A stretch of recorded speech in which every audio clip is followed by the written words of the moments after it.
Hello అండి. ఈరోజు మనము ఇంట్లోనే యమ్మీ యమ్మీ చికెన్ ఎలా తయారు చేయాలో తెలుసుకుందాం. ముందుగా ఒక కడాయిలో 3 టీ స్పూన్ల ఆయిల్ వేసి ఆయిల్ కాగిన తర్వాత అందులో తిరగమాత గింజలు, జీలకర్ర, లవంగ, చెక్క, ఇవి చికెన్కి చాలా మంచి స్పైసెస్ అండి. చాలా బాగా మంచి టేస్ట్ వస్తుంది. ఆయిల్ కాగిన తర్వాత ఇందులోనే ఆనియన్స్, పచ్చిమిర్చి వేసుకొని దోరగా వేయించుకోవాలి. దోరగా వేగిన తర్వాత ఇందులో మనం ముందుగా ప్రిపేర్ చేసుకున్న 1/2 కేజీ చికెన్ వేయాలి.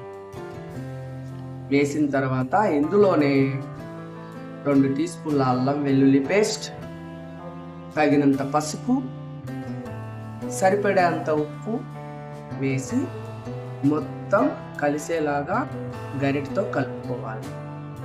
అలాగే 5 మినిట్స్ మీరు ఉడికిస్తే వాటర్ అనేది వస్తుందండి. వాటర్ ఇంకిపోయేంత వరకు లో ఫ్లేమ్లో మీరు ఫ్రై చేసుకోవాలి. మూత పెట్టేసి ఒక్క 5 మినిట్స్ తర్వాత మీరు ఓపెన్ చేసి చూసుకోండి. చికెన్ 50% దాకా ఫ్రై అయిందండి.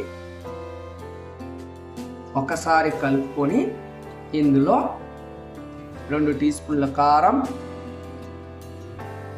ధనియా పొడి,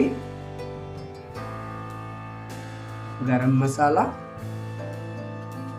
చికెన్ మసాలా వేసుకొని అందులోనే పచ్చిమిర్చి, కరివేపాకు, కొత్తిమీర వేసుకున్న తర్వాత మొత్తం ఒకసారి గరిటతో తిప్పండి. వావ్, ఆల్మోస్ట్ చికెన్ రెడీ అయిపోయిందండి. ఒక 5 మినిట్స్ తర్వాత మీరు మళ్ళీ ఒకసారి గరిటతో అలా తిప్పి ఫైనల్గా ఇందులో కస్తూరి మేతి వేసి గరిటతో అలాగా మీరు తిప్పిన తర్వాత 5 మినిట్స్ లో ఫ్లేమ్లో ఫ్రై చేయండి.